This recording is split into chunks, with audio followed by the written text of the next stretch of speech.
আমাদের মধ্যে সামান্য কিছু মত পার্থক্য আছে, বরং মত পার্থক্য চলে গেছে। তো সে নবী মুহাম্মদ সাল্লাল্লাহু আলাইহি ওয়াসাল্লাম যখন মৃত্যুবরণ করে সেই সময়তে সহিহ বুখারী খুলে দেখেন 1241 এবং 1242 নম্বর হাদিস, আল্লাহর নবী যখন মৃত্যুবরণ করেছে এই সময় আম্মা জান আয়েশা রাদিয়াল্লাহু তাআলা আনহার ঘরে আছেন।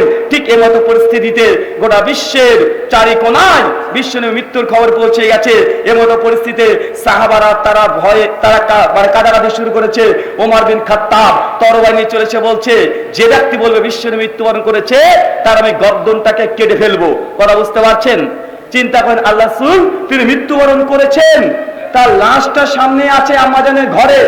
এমতো পরিস্থিতিতে সমস্ত সাহাবীরা কাঁদাকাটি শুরু করেছে। বিশ্বনবী দুনিয়া থেকে চলে গেছে, তাদের হৃদয় থেকে রক্তক্ষরণ হচ্ছে। ওমর বিন খাত্তাব এটা সহ্য করতে পারে নাই, আল্লাহ নবী মৃত্যুবরণ করবে মানে এটা সহ্য করতে পারে না ওমর বিন খাত্তাব। এই জন্য তওবা নিয়ে চলে এসেছে, মানুষকে বলছে যারা বলবে আল্লাহ নবী মৃত্যুবরণ করেছে তার গর্দনটাকে আমি ওমর উড়িয়ে দেবো, কেটে চৌচির করে দেবো। এই কথা ওমর বিন খাত্তাব বলছে। মানে ওমর বিন খাত্তাব মানতে চাইছে না যে আল্লাহ নবীর মৃত্যু হতে পারে, অস্বীকার করেছে। আর সাহাবীরা বলছে মৃত্যুবরণ করেছে। যখন ওমরের এই কথা শুনেছে বাকি সাহাবা রাদিয়াল্লাহু তাআলা আনহু ভয়ে ভীত সন্ত্রস্ত, তারা ভয়ে এতটাই ভীত সন্ত্রস্ত ওমরের বিরুদ্ধে কেউ কথা বলছে না, স্টিল তারা দাঁড়িয়ে আছে, কোনো মুখ খুলছে না। কেন? মুখ খুললে ওমর গর্দনটাকে উড়িয়ে দেবে। ঠিক এমতো পরিস্থিতিতে আবু বকর রাদিয়াল্লাহু তাআলা আনহু তিনি ঘোড়ার পিঠে চলে এসেছেন, আম্মা জানের ঘরে ঢুকেছেন। বিশ্বনবী শায়িত আছে, লাশটার উপরে একটা চাদর আছে, চাদরটাকে সরে দিয়ে বিশ্বনবীর কপালে একটা চুম্বন দিয়েছেন।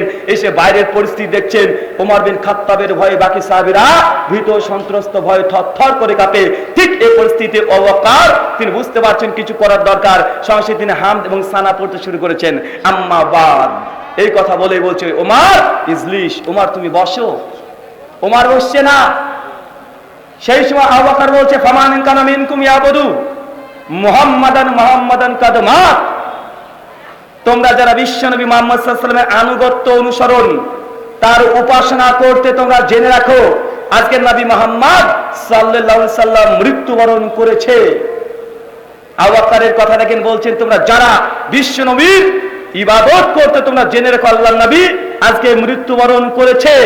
এই কথা বলার পরে আবু বকর রাদিয়াল্লাহু আনহু তিনি পবিত্র কোরআন থেকে একটা আয়াত পাঠ করেছেন, সূরা ইমরান সূরা নম্বর 3 আয়াত 144। আল্লাহর নবী প্রসঙ্গে তখন সঙ্গে সঙ্গে কোন আয়াত আবু বকর পাঠ করছে, ওয়ামা মুহাম্মাদুন ইল্লা রাসূল কদ খলাত মিন কাবলিহি রাসূল আফাইম্মাতা ওয়া কুতিলা, মুহাম্মদ সাল্লাল্লাহু আলাইহি ওয়াসাল্লাম একটা রাসূল ছাড়া কিছু নয়, তার পূর্বে অজস্র নবী রাসূল এসেছে, তারা মৃত্যুবরণ করেছে। মুহাম্মদ যদি মৃত্যুবরণ করে তোমরা কি দিন ধর্ম ত্যাগ করে দিবে? যখন কোরআনের এই আয়াত আবু বকর পাঠ করেছে, ইবনে আব্বাস রাদিয়াল্লাহু আনহু বলছেন আবু বকরের মুখ থেকে যখন আয়াতটা শুনলাম তখন মনে হচ্ছে কোরআনের আয়াতটা আজকেই অবতীর্ণ হয়েছে। একটা আয়াতেই ওমর বিন খাত্তাব অস্বীকার করছিল বিশ্বনবী মৃত্যুবরণ করতে পারে। ওমর বিন খাত্তাবের হাতে যে তরবারি ছিল সঙ্গে সঙ্গে ফেলে দিয়েছে। কেন? আল্লাহর ওহী পেয়ে গেছে। আল্লাহ কোরআনে আগে বলেছে আল্লাহর নবী তিনি মৃত্যুবরণ করতে পারে। ওমর বিন খাত্তাব মেনে নিলেন যে বিশ্বনবীর মৃত্যু ঘটেছে। ভাই বলুন তো সাহাবীদের মধ্যে মতনৈক্য হয়েছে কি হয় নাই? বিশ্বনবীর মৃত্যু নিয়ে স্বয়ং মতনৈক্য হয়েছে। এর নিরসন সমাধান কি দিয়ে হয়েছে? কথা বলেন। আল্লাহর ওহী দিয়ে, কোরআন দিয়ে, একটা আয়াত দিয়ে মুসলিম উম্মাহকে সতর্ক সাবধান করে দিয়েছে আবু বকর রাদিয়াল্লাহু আনহু। মানে আপনাকে বুঝতে হবে অনৈক্য হবে, মতনৈক্য হবে, মতভেদ হবে, এর সমাধান আল্লাহর ওহী দিয়েই করতে হবে। যদি বড় হুজুরের কাছে চলে যান, যদি কবরওয়ালার কাছে চলে যান, ভাই ঐক্য আসতে পারে, কোশ্চিন কালেও নয়। যদি কেউ বলে এই কথা যে আমাদের ফিকের কিতাবে যে কথা লেখা আছে সেটাই মানতে হবে, নচেত কাফের, ভাই এখান থেকে কখনো ঐক্য হতে পারে? কখনো এখান থেকে ঐক্য হতে পারে না। একটা তো মতনৈক্য হলো, কেবলই সমাধান হয়েছে। উম্মত আর একটা মতনৈক্য নিয়ে ব্যস্ত হয়ে গেছে। কি? আর একটা নতুন মতনৈক্য। সকলে বলছে আল্লাহর নবীর এখন লাশ মুবারক কোথায় দাফন হবে? মুহাজিরা বলছে আল্লাহর নবীর লাশ মুবারকটা আমরা নিয়ে যাব। যারা আনসার আছে তারা বলছে জি না, আমরা আল্লাহ রাসূলের এই লাশ মুবারক নিয়ে যাব, আমাদের ওখানে কবর হবে। কেউ বলছে যে না আমরা মক্কায় নিয়ে যাব। মদিনাবাসী বলছে জি না, আমরা আল্লাহ রাসূলের এই লাশ আমরা নিয়ে যাব। এই নিয়ে মতনৈক্য যখন শুরু হয়ে গেছে আবু বকর রাদিয়াল্লাহু আনহু তিনি আবারও বেরিয়ে চলে এসেছেন। আসার পরে বলছেন তোরা চুপ করো, বিশ্বনবীকে আমি বলতে শুনেছি আল্লাহর নবীরা যেখানে মৃত্যুবরণ করে ওখানেই নবীদের লাশ তথা কবর হয়। যখন এই ওহী বিশ্বনবী একটা হাদিস শুনে দিয়েছে, উম্মত আবার যে ইখতিলাফের মধ্যে পতিত হয়েছিল আবার সরাসরি তারা সমাধান করেছে কি করে নাই? কথা বলেন। মানে যখনই অনৈক্য হবে, ঐক্য কোথায় এসেছে? ঐক্য এসেছে আল্লাহর ওহীতে। কিন্তু আমরা আজকে ওহীকে বাদ দিয়ে ফতোয়ার গ্রন্থ থেকে যদি ফতোয়া মানতে চাই, তাহলে মুসলিম উম্মাহর ঐক্য ভাই আসতে পারে? কখনোই আসতে পারে না। সালাতের গুরুত্ব বোঝার আগে, সালাতের পদ্ধতি বোঝার আগে আপনাকে বিশ্ব নবীর আর আল্লাহর ওহীকে যদি আপনি মর্যাদা দিতে না পারেন, এই নামাজের আলোচনা করে 5 পয়সা লাভ হবে না। এই ঘটনা হওয়ার পরে আর একটা নতুন মতনৈক্য চলে আসলো উম্মতের মধ্যে। মতনৈক্য কি? এখন খলিফা কে হবে? আল্লাহর নবী তো মৃত্যুবরণ করেছে, খলিফা কে হবে? মুহাজ্জিরদের মধ্যে থেকে দাবি করছে যে আমাদের মধ্যে থেকে এখন খলিফা নির্বাচন করো। আনসারদের মধ্যে থেকে বলছে জি না, আমাদের মধ্যে থেকে খলিফা হবে। কেউ বলছে আবু বকরকে খলিফা করো, 5 থেকে কেউ বলছে না ওমরকে করো, কেউ বলছে আলীকে বলো। আবার বলুন তো আবার মতনৈক্য হয়েছে কি হয় নাই? দেখেন বিশ্বনবীর লাশ মোবারক এখনো দাফন হয় নাই, আল্লাহ রাসূলের কালে মৃত্যু ঘটেছে। এই মতো অবস্থাতে মুসলিম উম্মাহ অনেক রকমের অনৈক্য মতনৈক্য মতভেদের মধ্যে পতিত হয়েছে। ঠিক এই সময়তেই বিশ্বনবীর এই লাশ কোথায় কবর হবে এটা নিয়ে মতনৈক্য হয়েছে। খলিফা কে হবে এটা নিয়েও মতনৈক্য হয়েছে। আবু বকর রাদিয়াল্লাহু তাআলা তিনি সঙ্গে সঙ্গে এসে বলছে তোমরা শোনো, আল্লাহর নবী বলেছে কুরাইশদের মধ্যে কি হবে? কথা বলেন। কুরাইশদের মধ্যেই হবে খলিফা নির্বাচন করা হবে। যত রকমের মতনৈক্য হয়েছে মুসলিম উম্মায়, ভাই সমাধান কোথায় হয়েছে? আল্লাহর ওহীতে। ভাই ওহী অথবা ওহী মাতলু অথবা গায়ের মাতলু যে কোনো একটাকে যে সত্য মিথ্যার পার্থক্য করে আপনি ধরে নিতে পারেন, মুসলিম উম্মার আবারও ঐক্য ফিরে আসবে। আজকে মসজিদের মধ্যেই, নামাজের মধ্যেই যে মুসলিমদের ঐক্য না থাকে, ভাই বলুন তো মসজিদের বাইরে হওয়া সম্ভব? কথা বলেন। আজকে যদি আপনাকে বলি যে ভাই আসেন কাদের সঙ্গে কাঁধ, তার সঙ্গে পাটা লাগিয়ে দিয়ে নামাজ পড়ি, এই মসজিদের মধ্যে ঐক্যটাকে বজায় রাখি, আমাদের অনেক বড় বড় হুজুরা বলছে আরে বেয়াদব, তোর বাপ আমার পেছনে নামাজ পড়ে আর তোমার পায়ের সঙ্গে পা লাগাবি। ভাই বলে কি বলে না? মসজিদের মধ্যে যদি ঐক্য না থাকে, নামাজের মধ্যে যদি ঐক্য না থাকে, বা বলুন তো পৃথিবীতে আর কোন জায়গায় ঐক্য করা সম্ভব? জি না। যদি নামাজে ঐক্য করতে চান, এই কারণে মসজিদের মধ্যে আজকে মারামারি একটা কারণে। কেন? পাশে চাচার বয়সের লোক ছিল আর এখানে নাতির বয়সে একজন নাতি ছিল, সে কাদের সঙ্গে কাঁধ, পায়ের সঙ্গে পা লাগিয়েছে। বিশ্বনবীর হাদিস অনুসারে সুনান আবু দাউদ 666 নম্বর হাদিস, আল্লাহ নবী বলেছেন তোমরা কাদের সঙ্গে কাঁধ, পায়ের সঙ্গে পা লাগিয়ে নামাজ আদায় করো। এই কারণে আজকে মসজিদের মধ্যে যুবকদেরকে ধরে একদম উত্তম মাধ্যম দিয়ে মসজিদ থেকে বিতাড়িত করছে কি করছে না? যে করছে। মানে আপনাকে আগে বুঝতে হবে বিশ্বনবী যে সালাত আমাদেরকে শিক্ষা দিয়েছে, এই সালাত আদায় করার পূর্বে আমাদের সালাতের গুরুত্ব জানার দরকার আছে। বিশ্বনবীর ওহী, আল্লাহর ওহীর গুরুত্ব জানা দরকার আছে না নাই? কথা বলেন। রাত্রি অনেক গভীর, আপনাদেরকে ডিস্টার্ব করতে চাই না, আর আমরা অনেক রাত্রি গড়াতেও চাই না। আমরা জানি যে কেবল আমরা উঠবো, আলোচনা করতে উঠবো। রুহুল আমিন ভাই 10 মিনিট আলোচনা করে শুনে সবারই আলোচনা কমপ্লিট করতে বলেছি, চলে যাব, আমরা এই কথা আগেই জানি। তারপরেও সংক্ষিপ্ত কয়েকটা কথা। নামাজ যখন আমরা শুরু করছি সেই সময়টা কি দিয়ে শুরু করি? কথা বলেন। প্রথমে আল্লাহু আকবার বলি কি বলি না? আমি বিদআতগুলো বাদ দিচ্ছি, সহিগুলো আগে শোনেন। তো আমাদের এই তাকবীর নিয়ে আহলে হাদিসদের মধ্যেও বাড়াবাড়ি আছে, হানাফি ভাইদের মধ্যেও বাড়াবাড়ি আছে। কোনটা বাড়াবাড়ি? যখন তাকবীর নামাজ শুরু করছে হানাফি ভাইরা বলে আল্লাহু আকবার, একদম কান ধরে, ধরে কি ধরে না? কথা বলেন। আর আমাদের আহলে হাদিস ভাইরা কি করে? যখন তাকবীর দিচ্ছে আল্লাহু আকবার, বাঁচে না নাই? কথা বলেন। আল্লাহু আকবার। অথচ সহিহ বুখারী বর্ণনা 735 নম্বর আল্লাহর নবী বলেছেন যখন তোমরা তাকবীর দেবে তখন তোমরা কি বরাবর? কথা বলেন। কাঁধ বরাবর হাত তোলার কথা আছে। আর সহিহ মুসলিম 768 নম্বর হাদিস, আল্লাহর নবী বলেছেন কান বরাবর। অতএব অবশ্যই আপনাকে কাঁধ বরাবর হাত তুলতে হবে অথবা কান বরাবর হাত তুলতে হবে। অথচ আমাদের সমাজে দুটো নিয়ে সমস্যা আছে না নাই? কথা বলেন। কেউ তোলে কান পর্যন্ত আর কেউ পর্যন্ত বুক পর্যন্ত, অথচ দুটো ভুল আছে না নাই? কথা বলেন। শুধু হানাফিদের ভুল ধরলে হবে বা আমাদের ভুল আছে না নাই? আমরা আল্লাহু আকবার বলে শুরু করে দিচ্ছি, অথচ কাঁধ বরাবর তোলা দরকার ছিল। নামাজের সূচনা হচ্ছে দুজনেরই ভুল দিয়ে, বা হচ্ছে কি হচ্ছে না? কথা বলেন।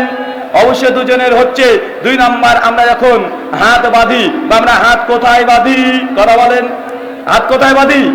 কেউ আমরা নাভির নিচে বাঁধি, কেউ বুকের উপরে বাঁধি, আর কেউ ছেড়ে দিই।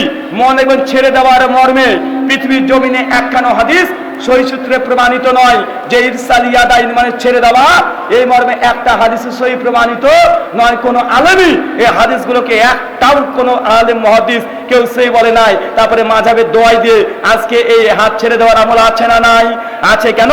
এই মাযহাবের কারণে আজকে রাসূলের সুন্নাহ তারা গ্রহণ করতে চায় না।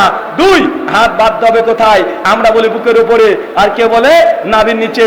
যারা বুকের উপরে হাত বাঁধে এই কারণেই মসজিদ থেকে মেরে বের করে দেওয়া হয় কি হয় না? হয়। ভাই আপনাকে একটা কথা বলি, যারা বলে বুকের উপরে হাত বাঁধা কোনো হাদিস নাই, তাদেরকে কি বলবেন, হুজুর আপনার বউটা কোথায় হাত বাঁধে? নাভির নিচে না বুকের উপরে? কথা বলেন। দেখবেন তাদের মধ্যেও বা বুকের উপরে হাত বাঁধার এই আমল আছে না নাই? তাদের মায়েরা, তাদের বোনেরা, তাদের স্ত্রীরা সকলেই বুকের উপরে হাত বাঁধে। আবার তারাই ফতোয়া দিয়েছে যদি পুরুষ হয় তো নাভির নিচে, আর মহিলা হলে বুকের ওপরে। আমাদের প্রশ্ন, যদি হিজড়া হয় তাহলে কোথায় হাত বাঁধবে? কথা বলেন। নাভি, পুরুষ যদি হয় নাভির নিচে আর মহিলা হলে বুকের ওপরে, তো হিজড়া যদি হয় কোথায় হাত বাঁধবে? আহলে হাদিস দেখাচ্ছে, প্রশ্ন করলে আমরা উত্তর দিই। সুনান আবু দাউদ হাদিস নাম্বার 759 মুরসাল সনদে স্পষ্ট আছে বিশ্বনবী তিনি বাম হাতে পরে রেখে ডান হাত রেখে আলা সাদরি বুকের উপরে রাখতেন, চাই নারী হোক চাই পুরুষ হোক আর চাই হিজড়া হোক। আহলে হাদিসের কাছে উত্তর একটাই, তারা বুকের উপরে বাঁধবে। কোথায়? বুকের উপরে। কিন্তু যারা বলছেন নাভির নিচে পুরুষরা, বুকের উপরে নারীরা, তো হিজড়া হলে কোথায় বাঁধবে? এবার নতুন করে ইস্তেহাদ করে মাসালা বের করতে হবে কি হবে না? কথা বলেন। বিশ্বনবীর হাদিস যদি মানতে চান, হাদিসের মধ্যে এর উত্তর আছে। একটা ছোট্ট আপনাকে উদাহরণ দিয়ে বুঝতে পারবেন। ভাই বলুন তো, হাদিসের গ্রন্থে যতগুলো হাদিস আছে সমস্ত হাদিসে একটাই কথা লেখা আছে যে আল্লাহর নবী তিনি বাম হাতের উপরে ডান হাত রাখতেন। কি বললাম? বাম হাতের উপরে ডান হাত রাখতেন। কোথায় রাখতেন ভুলে যান, শুধু বাম হাতের উপরে ডান হাত রাখতেন। ভাই আপনাদেরকে একটা উদাহরণ দিয়ে বুঝতে পারবেন। ভাই বলুন তো, এই যে আমার কাগজটা, এটা কোথায় আছে? কথা বলেন। বাম হাতের উপরে না নিচে? বাম হাতের ওপরে আছে। এই কাগজটা এবার কোথায় আছে? বাম হাতের ওপরে না নিচে? বাম হাতের নিচে। কিন্তু হাদিস যা আছে প্রত্যেকটা হাদিস বলছে নবী বাম হাতের ওপরে ডান হাত রাখতেন। এখন যারা নাভির নিচে হাত বাঁধেন, বা কিভাবে বাঁধেন একটু দেখাই। এই যে হাতটা বাঁধছে, বা বলেন তো এটা বাম হাতের নিচে ডান হাত না বাম হাতের ওপরে ডান হাত? কথা বলেন। বাম হাতের নিচে ডান হাত।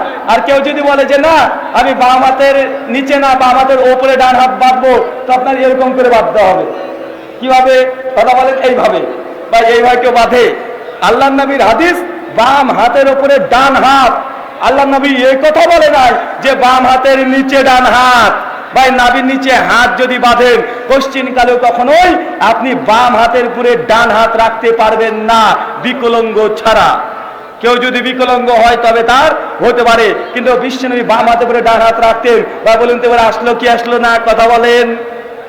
এখন যদি বলেন বাম হাতের নিচে, তাহলে এমন হবে আমরা হাত কেমন বাঁধি? এমন বাঁধি না যে বাঁধি। এই হাদিসই প্রমাণ করে যে আল্লাহর নবীর হাত বাঁধা ছিলেন বাম হাতের নিচে ডান হাত না, বাম হাতের ওপরে ডান হাত। আর এটা তখনই সম্ভব যখন বুকের উপরে হাত বাঁধছেন। মহান সত্তা আল্লাহর কাছে দোয়া, এই প্রার্থনা, আল্লাহ সুবহানাহু ওয়া তাআলা আজকের আলোচনা, আজকের সম্মেলনকে তুমি সফল করো। চলে পড়ি আল্লাহুম্মা। আল্লাহ যারা দূর দূরান্ত থেকে এসেছে, নেক নিয়াত এসেছে, আল্লাহ তাদের তুমি প্রত্যেককে ধাপে ধাপে নেকি দিয়ে পরিপূর্ণ করে দাও। সকলে বলি আল্লাহুম্মা আমিন। মহান সত্তা আল্লাহর কাছে দোয়া, এই প্রার্থনা, আল্লাহ সুবহানাহু ওয়া তাআলা যে অনেক যুবক এসেছে যারা এখন হালাল উপার্জন করতে পারে না, আল্লাহ তুমি আর রাজ্জাক, তুমি রিজিক দাতা, তুমি এইসব যুবক ভাইদেরকে হালাল উপার্জন দিয়ে পরিপূর্ণ করে দাও। সকলে বলি আল্লাহুম্মা আমিন। মহান সত্তা আল্লাহর কাছে দোয়া, এই প্রার্থনা, আল্লাহ সুবহানাহু ওয়া তাআলা তুমি চাই শাফি, তুমি শেফা দানকারী। আমাদের মধ্যে অজস্র মানুষ আছে যাদের পরিবারের মধ্যে কেউ অসুস্থ আছে, আল্লাহ তুমি তাদের শেফায় কুল্লা দান করো। সকলে বলি আল্লাহুম্মা আমিন। আচ্ছা, যেসব যুবক ভাইরা এসেছেন, যুবক ভাই যারা এসেছেন আপনাদের দৃষ্টি আকর্ষণ করছি, যেসব যুবক ভাইরা এসেছেন এখনো বিয়ে কারা কারা করেননি হাত তোলেন। আপনারা বিয়ে করেননি কেন ভাই? আব্বা দেয় নাই? আচ্ছা, যারা বিয়ে করতে চাইছেন কিন্তু আব্বা মা দেয় নাই, কারা কারা হাত তোলেন? কই রে ভাই? বিয়ে করতে চান কিন্তু আব্বা দেয় না, কে কে আছেন হাত তোলেন ভাই? ভাই হাত তুলছেন না কি রে ভাই? আপনার জন্য দোয়া আছে। মহান সত্তা আল্লাহর কাছে দোয়া, এই প্রার্থনা শুনেন, যাদের বিয়ে করার ইচ্ছা আছে কিন্তু আব্বা মনে করছে ছেলে এখনো বড় হয় নাই, কি করবেন জানেন? কালকে বাড়িতে যাবেন, আব্বার জুতো যেটা আছে, যেটা চটি আছে, আব্বার চটি আপনি পায়ে ঢোকাবেন, দেখবেন আব্বা দেখো তোমার জুতো আমার পায়ে হয়, এই বিষয় দিয়ে আব্বা জামা পরে ঘুরে বেড়াবেন। শুধু বাপকে বলছে আব্বা তোমার জুতো আমার পায়ে হয়, তোমার জামাও আমার পায়ে হয়। হয় অনেক আব্বা আছে, অনেক বাবা মা আছে, ছেলের বয়স 28 হয়ে গেছে, বাপ বলে আবার ছেলে ছোট আছে, এর বিয়ে দেওয়ার দরকার নাই ভাই, বলে কি বলে না বলে? অথচ বাপ কিন্তু 18 বছরে বিয়ে করেছিল, আর বেটার বয়স হয়েছে 28, এখনো বলছে ছোট। মহান সত্তা আল্লাহর সঙ্গে চেয়ে দেওয়া এই প্রার্থনা, আল্লাহ সুবহানাহু ওয়া তাআলা যেসব যুবক ভাইরা এসেছে এবং পর্দার আড়ালে যেসব যুবতী বোনেরা এসেছে যাদের এখনো বিয়ে হয় নাই, আল্লাহ এইসব যুবক দিনী ভাইদেরকে, দিনী বোনদেরকে তুমি বিয়ের সুন্দরভাবে একটা আয়োজন করে দাও। সকলে বলি আল্লাহুম্মা আমিন। মহান সত্তা আল্লাহর কাছে দোয়া, এ দাওয়া রেখে আজকের মতো আলোচনা শেষ করলাম। ওমা আলাইনা ইল্লাল বালাগ। আসসালামু আলাইকুম ওয়া রাহমাতুল্লাহ।